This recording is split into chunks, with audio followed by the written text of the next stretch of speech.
শুধু একজন হজযাত্রীকে বিমানে না তোলার কারণে আল্লাহ অলৌকিকভাবে আকাশ থেকে 2 বার বিমান ফেরত পাঠাইছে। ঘটনাটা মাত্র 2 দিন আগের। আপনারা অনেকেই পত্র পত্রিকায় দেখেছেন, লিবিয়ার একজন মুসলিম যুবক তিনি এই চলতি বছরে হজ করার জন্য সৌদির উদ্দেশ্যে রওনা হয়েছিলেন।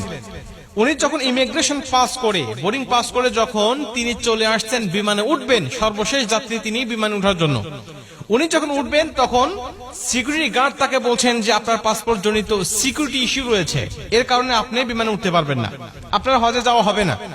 উনি বলছেন যে আমাকে যখন বাধা দিল আমার মধ্যে কোনো হতাশা কাজ করতেছিল না, কারণ আমার মধ্যে প্রবল ইচ্ছা আর আগ্রহ ছিল যে আল্লাহ অবশ্যই আমাকে মক্কায় নিয়ে যাবে, আমাকে হজ করার জন্য নিয়ে যাবে। সিকিউরিটি গার্ডের আমাকে সান্ত্বনা দিতে লাগলেন, দেখেন যে আপনার সমস্যার কারণে আপনি যেতে পারবেন না, আল্লাহ বাঁচায় রাখলে আপনি আপনার সামনের বার যাবেন। তো উনি বলছেন দেখেন আমি হজ করার জন্য নিয়ত করেছি এবং বাসা থেকে বের হয়ে আসছি, নিয়ত করার দায়িত্ব আমার আর নিয়ে যাওয়ার দায়িত্ব আল্লাহ পাকের, অতএব আমি যেহেতু এখান পর্যন্ত চলে আসছি, আপনারা বিশ্বাস করেন এই বিমান যাবে না, আমাকে না নিয়ে এই বিমান যাবে না।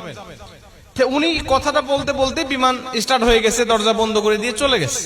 আকাশে যখন উড়ে চলে গেছে হঠাৎ বিমানের মধ্যে সমস্যা, যান্ত্রিক